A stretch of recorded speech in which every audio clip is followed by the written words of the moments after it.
Welcome back students to my channel Juicy Brains, and today we will discuss what is forfeiture of shares and further reissue of these forfeited shares.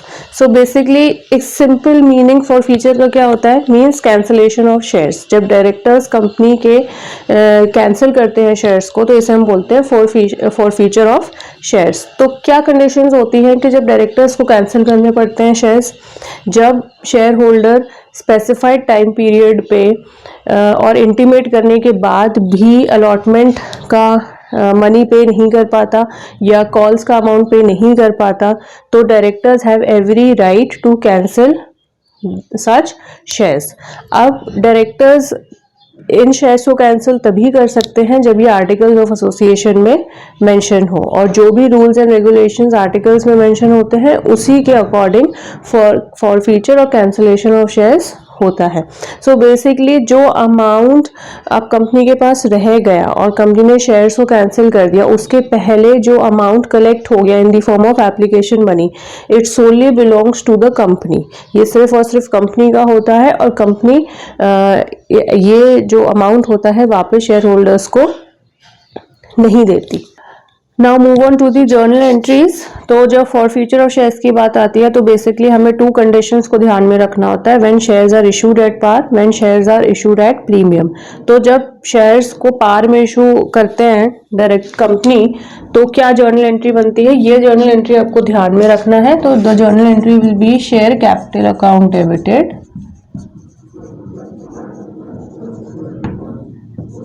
To share allotment account. Share allotment account हम क्यों लिख रहे हैं, क्योंकि allotment का amount share holder ने कुछ specific shares पे नहीं दिया तो हम उसके शेयर्स को कैंसिल कर रहे हैं. Okay, to share call account. Share call account क्यों, क्योंकि उसने जो फर्स्ट कॉल हुई, फर्स्ट एंड फाइनल कॉल हुई या सेकेंड या फाइनल कॉल हुई, उसका भी पेमेंट उसने नहीं पे करा. तो जितने शेयर्स पे नहीं पे करा उतना का अमाउंट हम यहाँ शो करते हैं. And last is to share forfeiture account. Share forfeiture account में वो अमाउंट आता है जो कि कंपनी ने रिसीव कर लिया, मींस कैंसिलेशन से पहले जितना amount in shares, cancel shares पे कंपनी को मिला, that amount we will show here. Now there are few points which you have to remember while passing this entry is that suppose 400 shares किसी share holder ने के company ने forfeit कर दिए, ठीक है. तो अलॉटमेंट में क्या एंट्री आएगी, जितना अलॉटमेंट अमाउंट कलेक्ट कर रही होगी कंपनी. सो कैंसल्ड शेयर्स या forfeited shares into the allotment amount. Suppose 2, question में 2 दे रखा है तो हम यहाँ पे उतना अमाउंट शो कर देंगे. क्लियर. अब शेयर कॉल पे जितना पेमेंट कंपनी कलेक्ट कर रही है, अमाउंट कलेक्ट कर रही है, तो 400 फॉरफीटेड शेयर्स इनटू कॉल्स की जो भी अमाउंट होगी. सपोज 3 क्वेश्चन में दे रखी है तो 400 इंटू 3. एंड फॉरफीचर में क्या आएगा, फॉरफीटेड शेयर्स इनटू जो अमाउंट ऑलरेडी कंपनी को मिल चुका है. तो इससे पहले एप्लीकेशन का अमाउंट ही मिला होगा. सपोज एप्लीकेशन ₹3 पे कलेक्ट कर रही है तो 400 इंटू 3. क्लियर, यहाँ तक तो सिंपल है. नाउ शेयर कैपिटल में आपको एक चीज ध्यान रखनी है कि क्वेश्चन में देखना है कि called up value per share और इशूड वैल्यू पर शेयर कितनी है. सपोज क्वेश्चन में इशूड फेस वैल्यू दे रखी है शेयर की ₹10 पर शेयर, लेकिन कॉल्ड अप फेस वैल्यू दे रखी है ₹8 पर शेयर. क्वेश्चन का लिटरेचर कुछ ऐसा होगा, क्वेश्चन में मेंशन कर रखा होगा कि अगर फर्स्ट कॉल के बाद सेकंड और फाइनल कॉल भी मेंशन है, उसका अमाउंट मेंशन है, तो एक स्टेटमेंट में लिखा होगा कि कंपनी ने सेकंड एंड फाइनल कॉल नहीं करा. ओके, कंपनी ने सेकंड एंड फाइनल कॉल नहीं करा मतलब कि जो सेकंड और फाइनल कॉल का जो अमाउंट वो कलेक्ट कर रहे थे वो कंपनी ने नहीं करा. ओके, सो बेसिकली वो अंडरस्टूड हो गया कि हमें वहां पे called up value per share calculate करना है. ठीक है, तो क्वेश्चन में अगर called up value per share specifically दी है तो इट इज गुड, नहीं दी है तो आपको कैलकुलेट करके forfeited shares into called up value per share, जो भी क्वेश्चन में होगी। इस केस में 8 थी तो फॉरफीटेड इनटू 8 कर दिया। तो बेसिकली ये वाला जो अमाउंट आएगा वो यहां से आएगा। अंडरस्टूड। सो अगर शेयर्स पार पे इशू हो रहे हैं तो आपको ये जर्नल एंट्री और इसमें कुछ चीजों का ध्यान रखना है। Now we move on to the next, that is when shares are issued at premium. अब इसमें दो कंडीशन हमने देखेंगे। पहला तो है जब forfeiture takes place after the premium is received. कुछ शेयर्स कंपनी ने कैंसिल कर दिए, ठीक है, और इस पे ऑलरेडी प्रीमियम वो शेयर होल्डर भर चुका है, उसके बाद उसके शेयर्स कैंसिल हुए।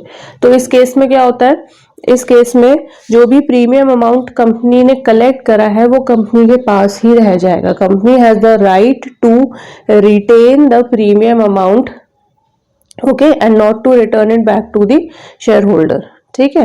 तो जितने भी शेयर्स कैंसिल करेगी, सपोज 800 शेयर्स कैंसिल कर दिए, अब 800 शेयर्स प्रीमियम के बाद कैंसिल किए, तो प्रीमियम का अमाउंट कंपनी रख लेगी। Share holder has no right to ask for the premium amount. तो इस केस में कोई जर्नल एंट्री हम पास नहीं करेंगे, ठीक है। And the last is forfeiture takes place before the premium is received. Now ये थोड़ी इंपॉर्टेंट एंट्री है कि जब फॉरफीट हो जाते हैं शेयर्स और प्रीमियम की अमाउंट भी कंपनी को नहीं मिलती, तो उस केस में हम क्या जर्नल एंट्री पास करेंगे, आइए देखते हैं। इस केस में हम करेंगे शेयर कैपिटल अकाउंट को डेबिट, जो कि हमने यहाँ किया है। Now we know securities premium has not been received. Obviously तो ये लॉस हो गया कंपनी के लिए, तो सिक्योरिटीज प्रीमियम रिजर्व अकाउंट भी डेबिट होगा। क्लियर। टू, सपोज अलॉटमेंट का अमाउंट नहीं पे करा, to share suppose first call का भी नहीं पे करा, and to share forfeiture account. इसमें वही अमाउंट आएगा जो कि कंपनी को फॉरफीचर से पहले मिल गया।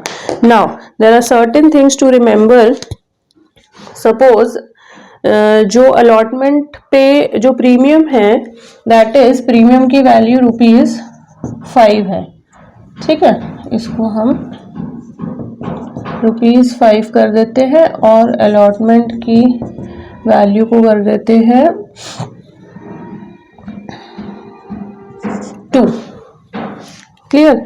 तो अलॉटमेंट ₹2 पे कलेक्ट हो रहा है, प्रीमियम का वैल्यू है ₹5। अब सिक्योरिटीज प्रीमियम रिजर्व में जो अमाउंट आएगी दैट इज फॉरफीटेड शेयर। सपोज यहाँ भी हम एग्जाम्पल में यही ले लेते हैं, सेम 400 शेयर्स फॉरफीट हुए, तो प्रीमियम सिक्योरिटीज प्रीमियम की जो वैल्यू होगी दैट विल बी 400 इंटू 5। ये तो क्लियर है। सिक्योरिटीज प्रीमियम की जो भी अमाउंट होगी वो हम फॉरफीटेड शेयर्स से उसे मल्टीप्लाई करेंगे तो हमारी अमाउंट आ जाएगी, ठीक है।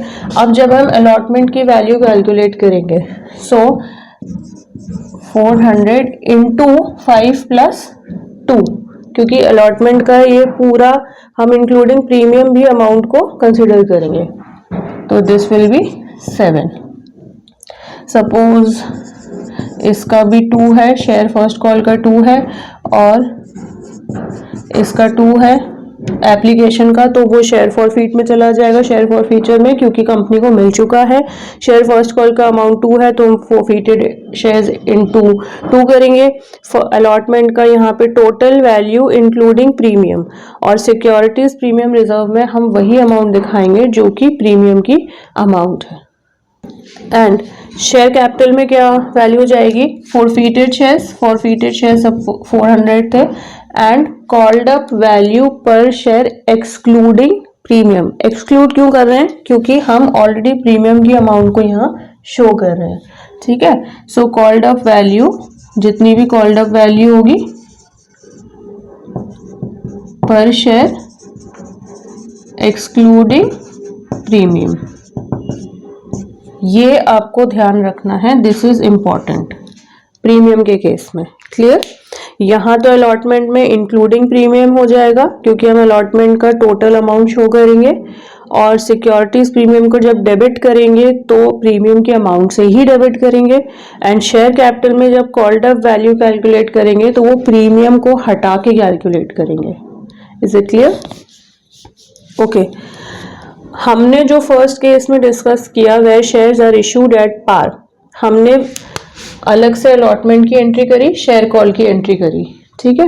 लेकिन अगर क्वेश्चन में calls in arrear account mention है कि calls in arrear account company open कर रही है, तो instead of mentioning these two accounts हम इनको कॉल्स इन अरियर अकाउंट से रिप्लेस कर देंगे। तो एंट्री हमारी होगी share capital account debited to calls in arrear to share forfeiture account. फिर उस केस में हम अलॉटमेंट और कॉल का अकाउंट सेपरेटली नहीं शो करेंगे। सो स्टूडेंट्स, अगर आपको मेरा लेक्चर अच्छा लगा हो तो मेरे वीडियो को लाइक करें, ज़्यादा से ज़्यादा शेयर करें and subscribe to my channel. See you in the next lecture.